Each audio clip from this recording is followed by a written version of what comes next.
Grand Hospital's sterile walls seemed to close in as the billionaire Alexander Reed sat in the director's office, his face pale and his hands trembling on the mahogany table. 5 of the best doctors in the country stood before him, their voices heavy with pity and scientific certainty. His only son, Daniel, a bright-eyed boy of 10, had been diagnosed with a rare degenerative illness that medicine had no cure for. 2 months at most, one of them said, his voice flat, clinical, devoid of hope. Alexander, who had conquered industries, commanded nations with his influence, and bent markets to his will, felt powerless for the first time in his life. Money, the one tool that always solved everything, suddenly felt like worthless paper. His world, gilded in gold, was crumbling in silence, and the thought of losing Daniel pierced him deeper than any failure or loss he had ever known. Back at the mansion, silence had replaced laughter. Daniel, once a lively child who filled the hallways with energy, now lay in bed, his skin pale, his breath shallow, and his once bright smile dimmed. The nurses hired by Alexander worked in shifts. Machines hummed around the boy, but the air of defeat hovered like a dark fog. Alexander's wife, Catherine, wept quietly in the evenings, her delicate hands clutching Daniel's fragile fingers. Yet amidst the wealth, the marble floors, the chandeliers, and the sprawling gardens, there was one figure who noticed something others ignored, a maid named Rosa. She was not a doctor, nor a scientist, nor a person of great education, but her eyes were sharp, her instincts refined by years of survival, and her heart carried a strength that no medical degree could replace. Rosa had been working for the family for 6 years, quietly cleaning rooms, preparing meals, and blending into the background of wealth. She had seen Alexander at his best and worst, had watched Daniel grow from a baby into a boy, and had secretly carried a deep affection for him as if he were her own. Unlike the specialists who came and went with charts and cold words, Rosa saw the small things, the way Daniel's eyes flickered when he heard certain sounds, the way his breathing eased when herbs were placed near him, the way his hands clenched not out of weakness but of some hidden resistance. To her, Daniel wasn't a case study. He was a child fighting for his life, and she refused to accept the countdown of 2 months. It began one evening when Rosa entered Daniel's room with a tray of soup. She noticed his lips quivering, not from pain, but from the cold draft of the air conditioner blowing directly at him. She immediately adjusted the vents, wrapped him in a quilt, and whispered softly, "Don't listen to them, mijo. They don't know your strength."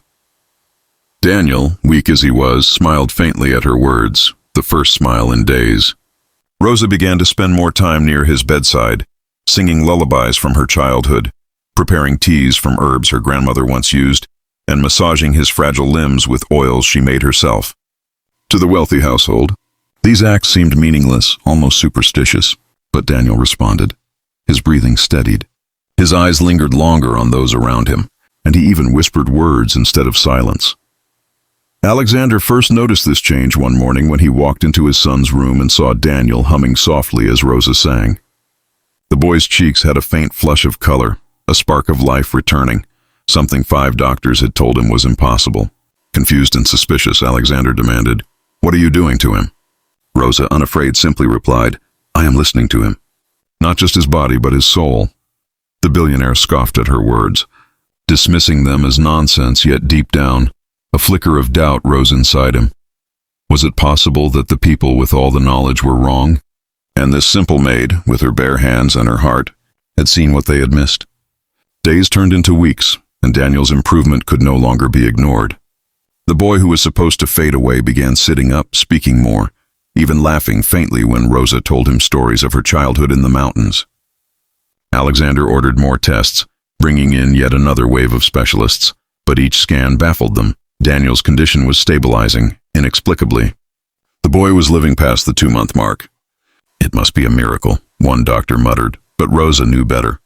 She recognized the signs of old remedies, the healing power of touch, love, and faith, the things medicine often underestimated. Still, she kept silent, unwilling to take credit, for her heart only cared about Daniel's survival, not recognition. Catherine, however, noticed everything. She saw how Daniel's eyes lit up when Rosa entered, how his body seemed to relax under her care, and how her husband, despite his pride, lingered longer near the maid during these moments. One evening, she approached Rosa privately and asked, "What are you doing that the rest of us can't?" Rosa hesitated, then answered quietly, "I am giving him what no machine can, hope." Children don't live on medicine alone. They live on love, warmth, and belief that tomorrow is worth fighting for. Catherine, moved to tears, embraced her tightly, realizing that the woman society would overlook as just a maid was the only one truly saving her child. But not everyone was ready to accept Rosa's role. The head doctor, furious that his reputation was being questioned, accused her of interfering with treatment, calling her actions reckless. He confronted Alexander, warning, "If you continue letting that woman involve herself, you risk your son's life and your fortune." Alexander was torn, caught between the authority of experts and the undeniable evidence before his eyes. For the first time, he saw arrogance mirrored not in himself, but in the very people he had trusted. The decision weighed heavy: follow science that had given up, or faith in the maid who refused to. One night, as Daniel slept peacefully, Alexander sat alone in his study, staring at a photo of his son as a toddler, healthy and laughing. His empire of wealth was meaningless if the boy in that photo disappeared. He remembered Rosa's words, "Listen not just to the body but to the soul." That night, Alexander made a decision that shocked everyone. He dismissed the team of doctors and gave Rosa full authority to care for Daniel in her way. The household was stunned. Society whispered that the billionaire had lost his mind, but Alexander didn't care. For once, his power wasn't in money, it was in surrendering to faith he couldn't explain. As days stretched into months, Daniel's health continued to climb upward, beyond every prediction, beyond every chart. He began to walk short distances, his laughter echoing once again through the mansion's halls. Guests whispered of a miracle, newspapers speculated about secret treatments, and doctors scrambled to explain what science could not. But inside the mansion, Alexander knew the truth, that salvation had come not from the world's wealth or intellect, but from the heart of the maid who refused to stop fighting. And on the day Daniel finally ran into his father's arms, laughing freely for the first time in almost a year, Alexander broke down in tears in front of his staff. He turned to Rosa, his voice cracking as he said, "You've given me back my son. All the power in the world could not do what you have done." Rosa simply placed a hand on his shoulder and replied, "It was never me. It was him. His spirit wanted to live. I just helped him remember." And in that moment, Alexander understood that sometimes the truest miracles come not from power, money, or status, but from the quiet, unwavering love of those the world deems invisible. The following weeks brought not only hope, but also controversy that shook the entire medical establishment. News spread rapidly that the son of Alexander Reed, the billionaire whose wealth stretched across continents, had survived past the death sentence of 5 world-class doctors. Media outlets began speculating wildly. Some claimed Alexander had found a secret, unapproved treatment. Others whispered of bribes and hidden technologies. But when photographs emerged of Daniel walking hand in hand with Rosa in the mansion's gardens, questions ignited like wildfire. Who was this maid? And why was she, rather than doctors, credited with the boy's recovery? The medical board, embarrassed by their collective failure, launched an investigation. They accused Rosa of tampering with treatment and practicing medicine without a license. Their words dripped with arrogance, dismissing the visible truth that the boy who should have been dead was alive and thriving. Reporters swarmed the mansion gates, hungry for answers.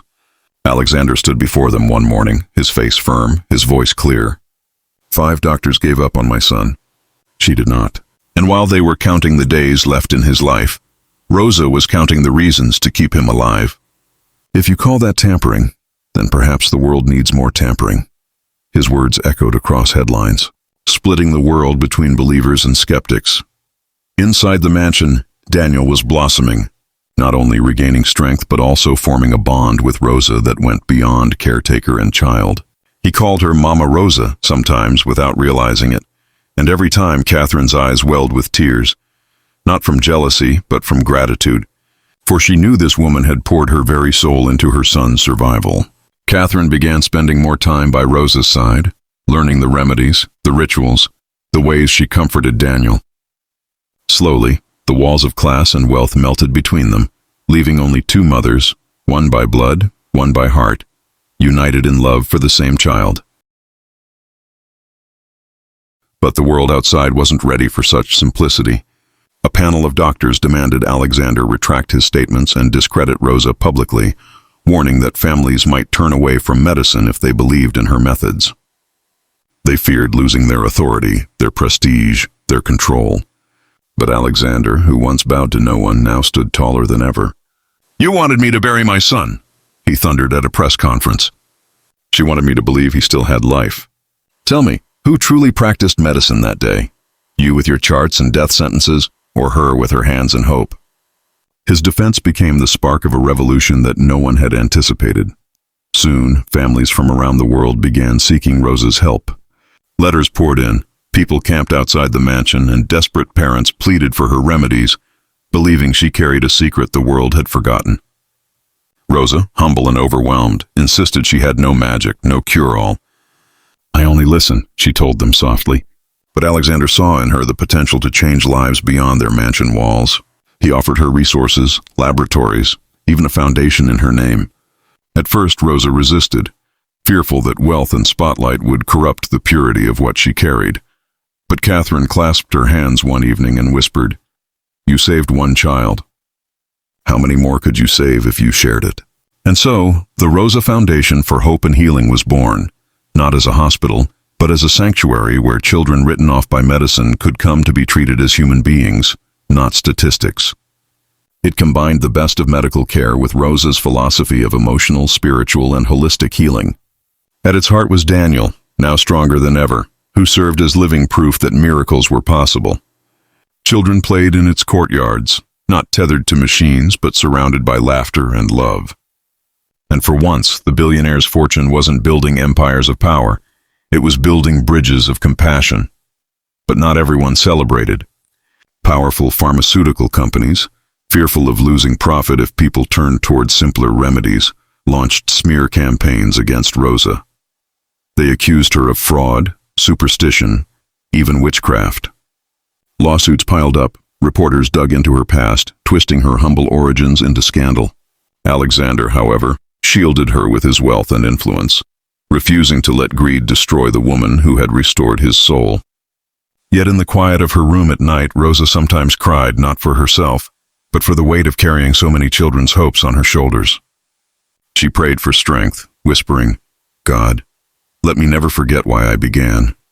Daniel's smile. Daniel, now healthy enough to attend school again, found himself both admired and envied by his peers. Some saw him as a miracle child. Others whispered cruelly that he had only survived because he was rich. But Daniel, carrying Rosa's lessons in his heart, would always respond, "No, I survived because someone believed in me when no one else did." His words struck his classmates, and soon he became a quiet inspiration, teaching them that no one is ever too small to matter, nor too weak to fight. Alexander and Catherine watched proudly, realizing that their son had inherited more than life. He had inherited purpose. One evening, as the sun dipped behind the horizon and painted the sky in gold, Alexander stood with Rosa on the balcony overlooking the gardens where Daniel once struggled to walk. "I built everything in my life to be remembered," Alexander admitted, his voice thick with emotion. "But you saved my legacy." "Because my son is my legacy." Rosa smiled gently, her eyes glistening. "No, senor. Your son is not your legacy. He is his own. And you, by letting love win over pride, gave him back to the world." The billionaire, a man feared in boardrooms, wiped tears openly for the first time in years. The world would continue debating. Doctors would argue, corporations would scheme, but one truth remained unshakable. A boy who was supposed to die had lived. Not because of wealth, not because of medicine, but because a maid refused to see him as hopeless. And in that truth lay a revolution that no power could silence. For as long as children laughed in the halls of the Rosa Foundation, and as long as Daniel Reed's laughter filled his parents' home, the story of how love defeated despair would echo louder than any fortune or fame. The Rosa Foundation grew beyond even Alexander's vision. Its name whispered with reverence in places where hope had long been extinguished. Parents carried children across borders, bringing them not just for treatment, but for the simple dignity of being seen as more than numbers on a report. In bright rooms filled with laughter, Rosa's approach blended ancient remedies, modern science, and above all, relentless love. Doctors from around the world, humbled by Daniel's survival, began to study alongside her, not as skeptics, but as students. For the first time, medicine bent its pride to embrace the wisdom of a woman once dismissed as just a maid. But with every miracle came enemies who sharpened their knives in silence. Pharmaceutical executives met in private rooms, their voices filled with venom as they whispered of falling profits and patients abandoning expensive treatments. They called Rosa a threat, a dangerous woman whose influence had to be broken before it shattered the empire of money built on sickness. They poured millions into smear campaigns, planting false stories that she endangered children, that her methods were cultish, that the foundation was a scam. Newspapers printed scandals, social media raged with both praise and hate, and Rosa found herself painted as both saint and sinner in the public eye. Alexander, hardened by years of corporate wars, stepped into the battlefield on her behalf. He called press conferences, hired investigators to expose lies, and even threatened lawsuits against the giants who dared attack her. Yet behind the armor of his defiance, he saw Rosa's exhaustion growing. One evening, he found her alone in the chapel of the foundation, kneeling, her hands clasped tight. "Why do they hate me for saving children?" she whispered. Alexander's heart tightened. He knelt beside her and answered, "Because you do what money cannot, and that terrifies them." For the first time, Rosa leaned on him not as an employer, but as a friend who shared her burden. Meanwhile, Daniel himself became the living banner of the movement. Healthy, strong, and full of energy, he spoke at schools and on television, telling the world his story. He stood on stages, his voice small but unshakable, saying, "I am here because someone loved me enough to not give up. Every child deserves that chance." His words struck deeper than any scientific paper could, and millions listened. Children wrote letters to him, parents wept while watching his speeches, and even skeptics admitted that something greater than medicine had been at work. Daniel wasn't just a survivor. He was a revolution wrapped in the body of a boy. But Rosa's journey took her back into shadows she thought she had left behind. When journalists dug into her past, they discovered her humble beginnings: a childhood in poverty, a mother who healed neighbors with plants, a family torn apart by hunger. They twisted her story, mocking her as a peasant pretending to be a healer, dredging up moments of shame she had buried. She bore the attack silently, but Catherine, her mistress-turned-sister in heart, refused to let her face it alone. Standing before cameras, Catherine declared, "She is not ashamed of her past. She is proud of it, because it is from those roots that she saved my son, and no headline can take that truth away." The world listened, and the tide of love began to drown the waves of hate. Even as Rosa gained followers, the threats grew darker. Anonymous letters arrived warning her to shut down the foundation. Strange cars followed her late at night. One evening, a fire broke out in a storage wing of the foundation, destroying supplies. The investigators called it an accident, but Alexander knew better. It was war. He doubled security, moved his family into the foundation grounds for safety, and confronted the boardrooms of the pharmaceutical world with a fury they had never seen. "Touch her again," he growled to a room of trembling executives, "and you will lose more than profits. You will lose everything you built." His eyes, once cold for deals, now burned with a father's wrath. Despite the storm, miracles multiplied. Children once left to die began to walk again, laugh again, live again. Rosa became a symbol of hope not only for families but for entire nations where healthcare had failed. Governments requested her counsel, doctors sought her training, and even spiritual leaders blessed her work. Yet she remained the same, humble, simple, wearing her plain maid's uniform beneath her new title, always saying, "I am not a doctor. I am just a servant of life." Her humility disarmed critics more than any speech Alexander could give. But in the quiet of her heart, Rosa feared something she dared not speak aloud, that perhaps she had been chosen for this mission not only to save Daniel, but to bear the suffering of many. The weight grew heavy, sometimes too heavy for her shoulders. One night she confided to Catherine, "What if one day I fail? What if a child slips through my hands?" Catherine embraced her fiercely and whispered, "You have already given more than the world ever expected of you. Even one saved child is victory." Rosa wept into her arms. The maid and the mistress, bound together as sisters, forged